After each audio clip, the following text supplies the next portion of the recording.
Palm Beach International Film Festival, but I'm here with the glorious, lovely Carol Connors. Thank you. Well, thank you for coming on YourEntertainmentTicket.net. I'm thrilled.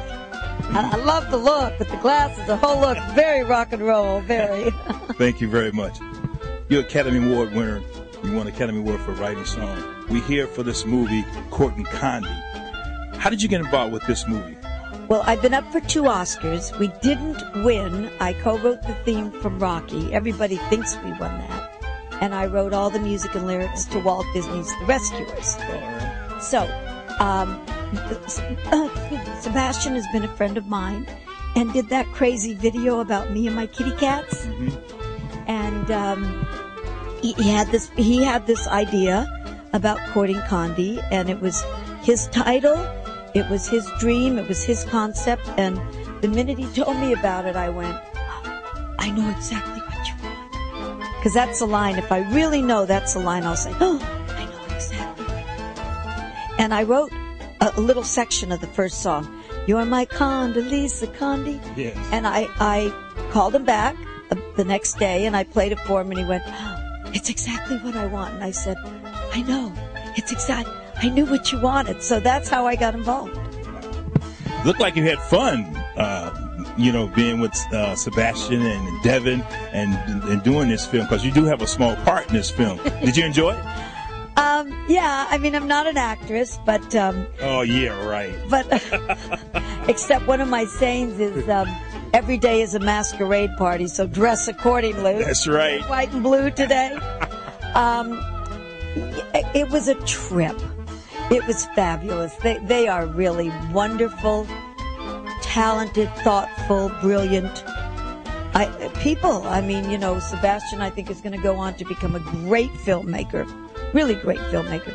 Devin is in the new film with Bruce Willis. He has a really big part. I keep thinking, what's the name? I want to say it's Stilettos, but it's not. I just can't think of the name of it. It's a one word, starts with an S, so when it comes up, they'll all know. And it was joyous at times. Sometimes it was contentious because Devin really did not want to. He was adamant he was not going to sing that song. And when he called my music a piece of, I was ready to kill him. And I think it showed in the film. I was furious. I thought that was acting, so. No. That was real. No. The cat's even scattered. No.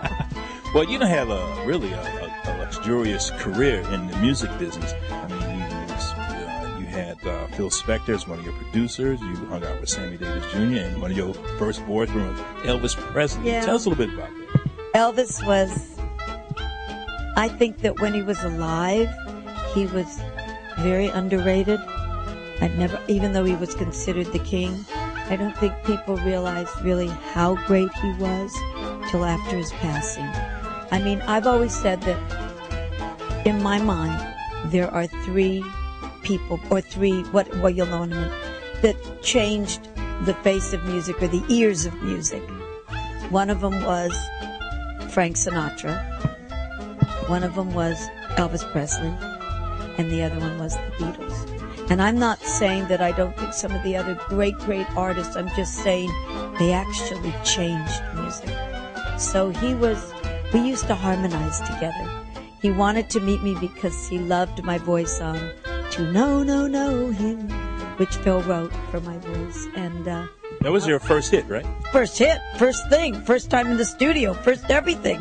First $10 from my parents. We were so poor. Are you kidding? But it was the first thing I ever did. And the first thing Phil ever wrote. He wrote that for the Teddy Bears. That's the name of your group, right? Yeah. He wrote it for my voice. We called ourselves the Teddy Bears. And it was off his father's tombstone. His father's this is rock and roll history. His father committed suicide. And he was 9. And they were in New York. And on his father's tombstone it said, to know him was to love him. And he changed it into a teenage lament. And then he heard my voice singing. I was always singing. He was dating my girlfriend, Donna. And I was always singing because I had nothing better to do. And he said, I'm going to write a song for your voice. And he did. He was a genius, a real rock and roll genius. Unbelievable. The Wallace Sound. I mean, I just gave a quote to Dominic Dunn because I'm going to be on Dominic's show, Power, Privilege, and Justice. And I said to DD, as I call him, I'm CC. My best friend is Barbie Benton, BB, who dated HH, who's Hugh Hefner, all these, whatever. And I said, as a man of music, Phil Spector was 100 plus. And as a human being, Phil Spector is a -0. And Dominic said to me, do you realize that you changed tenses in the middle of that sentence and you're a writer? And I said, yes, Dominic, I do realize it. Well, Carol, I want to thank you. And also that film, Court and Condi, it was funny. Got a little serious sometimes in the end. Hello. But I enjoyed it. And would you recommend people to go see this film? Yes. The reason is it is delightful. It is fun. But it's very provocative. It makes you think. You don't walk away, just humming my song. I wish they did. But you walk away thinking. Now, whether you agree or not, well, you know something? Now, we're all Americans. You have your point of view, I have mine, and God loved the First Amendment. And I really love you that you came on this show. I really appreciate it. My pleasure. Thank you. Thank you. You take care. Ooh, what a grip. Hold McGee with the beautiful Carol Connors. Wow, I'm so fortunate. Get out of here.